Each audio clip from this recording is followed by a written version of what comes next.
Imaginez un peu, une seule semaine, en mars 2026, une semaine où la science-fiction a, en quelque sorte, cessé d'en être. C'est le moment précis où la frontière qu'on pensait si claire entre la biologie et le silicium a commencé à devenir floue. Cette semaine-là, 2 découvertes scientifiques majeures ont eu lieu. En apparence, elles n'avaient rien à voir l'une avec l'autre, mais ensemble, elles nous obligent à repenser complètement ce que veulent dire les mots vie et intelligence. Alors que s'est-il passé exactement? Regardons d'un peu plus près ces 2 événements qui ont rendu cette semaine si particulière. C'est presque surréaliste. D'un côté, on a des neurones bien vivants dans une boîte de pétri qui apprennent à jouer à un jeu vidéo. Et de l'autre, le cerveau complet d'une mouche copié dans un ordinateur qui s'est mis à fonctionner tout seul. 2 avancées en parallèle, aussi bizarres que révolutionnaires. Pour bien comprendre l'ampleur du truc, il faut regarder chacun de ces cerveaux d'un peu plus près. Allez, commençons par nos gamers en boîte de pétri. L'idée de Cortical Labs est à la fois simple et complètement folle. Ils gardent 200 000 neurones humains vivants sur une sorte de puce électronique. Et le but, ce n'est pas juste de les observer, c'est de les faire bosser, d'en faire un processeur biologique.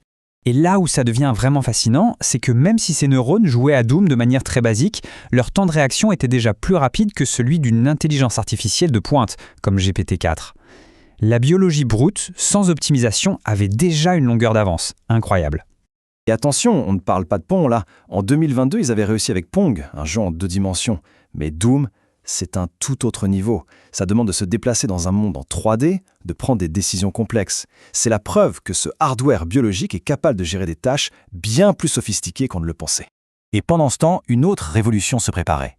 L'équipe d'Etistem n'a pas programmé une mouche. Non, ils ont fait quelque chose de bien plus radical. Ils ont cartographié le cerveau d'une vraie mouche, connexion par connexion. Ils en ont fait une copie numérique parfaite et ils ont branché ce cerveau virtuel à un corps de mouche virtuel. Et là, le comportement a juste émergé. La mouche virtuelle s'est mise à agir comme une vraie, sans la moindre ligne de code pour lui dire quoi faire. Alors on a des neurones qui jouent aux jeux vidéo et un cerveau d'insecte qui reprend vie dans un ordinateur. Quel est le lien? C'est là qu'on touche au cœur du sujet. Au fond, qu'est-ce que ces 2 expériences si différentes ont en commun? La réponse, c'est une idée aussi simple que puissante. C'est ce qu'on appelle l'hypothèse du connectome. L'idée que ce qui fait notre intelligence, nos souvenirs, notre personnalité, ce n'est pas tant les neurones eux-mêmes, mais la façon dont ils sont connectés entre eux. C'est le schéma de câblage qui compte.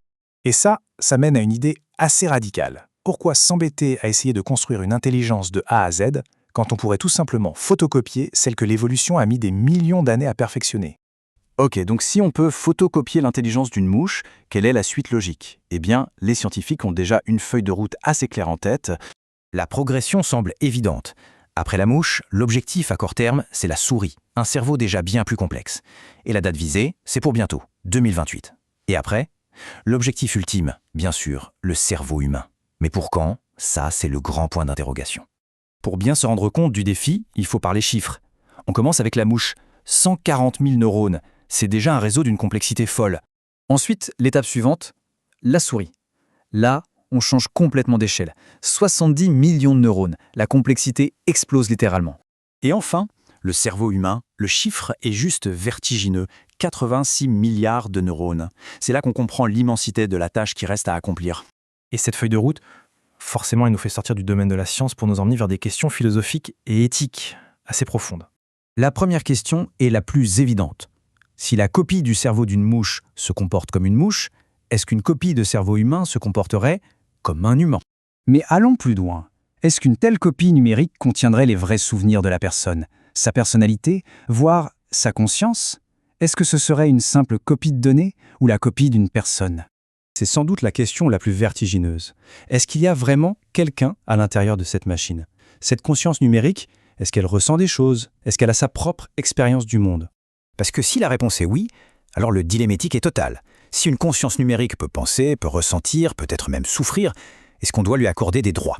Ce qui n'était qu'une idée de science-fiction, une question philosophique, est en train de devenir un vrai projet de laboratoire. La frontière s'efface et depuis cette fameuse semaine de mars 2026, il semble bien que le fantôme soit vraiment en train d'apprendre à vivre dans la machine.